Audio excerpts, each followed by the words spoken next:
Hey guys, I'm back. It's time to talk about refraction. Instead of reflection, changing the direction of light waves or light rays, we're going to talk about refraction. As light passes through glass or air, it slows down a little bit, and because of that, it can change direction.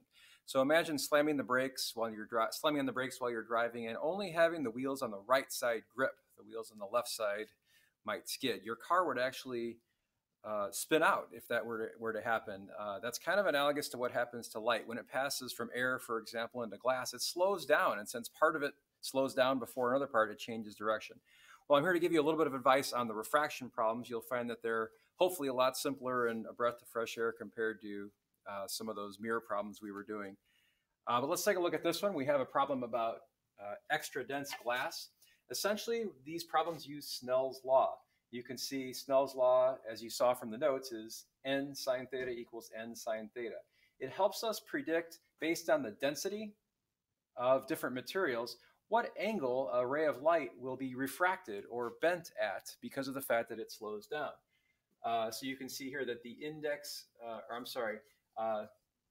the angle of incidence is the angle at which the light ray hits the surface at. The angle of refraction is the angle at which the beam of light refracts or leaves the surface at. Notice that they're all measured from the normal. They're all measured from a line at a right angle to that boundary between air and glass.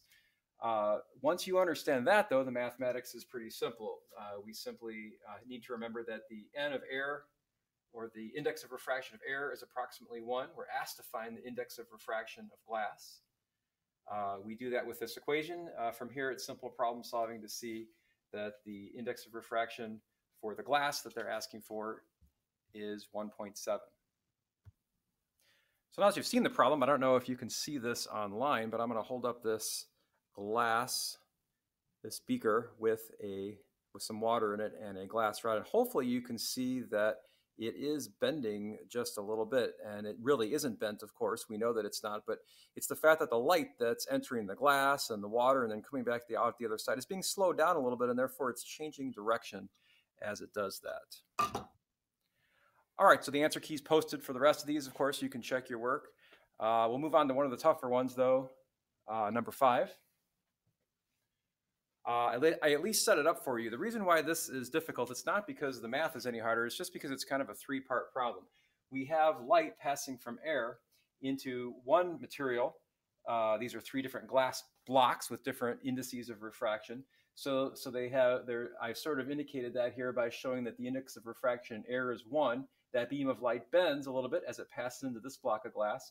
It bends a little bit more as it passes into this block, and it bends even more as it passes into the final block. Essentially, this is just 3 problems in one. You begin with the index of refraction of air and the angle of incidence right here. We know that n, in this case, this would be nr, is 1.5, so we have to find theta r. Of course, then for the second part of the problem, theta r becomes theta I. Remember that these 2 angles are equal. If you remember your geometry postulates and theorems, these 2 angles are equal. So the second problem just involves these 2 angles, a transition from n equals 1.5 to 1.6. Once we find theta r, it becomes the next theta I. We simply do a third problem to solve for the final theta r, which is what the problem is looking for.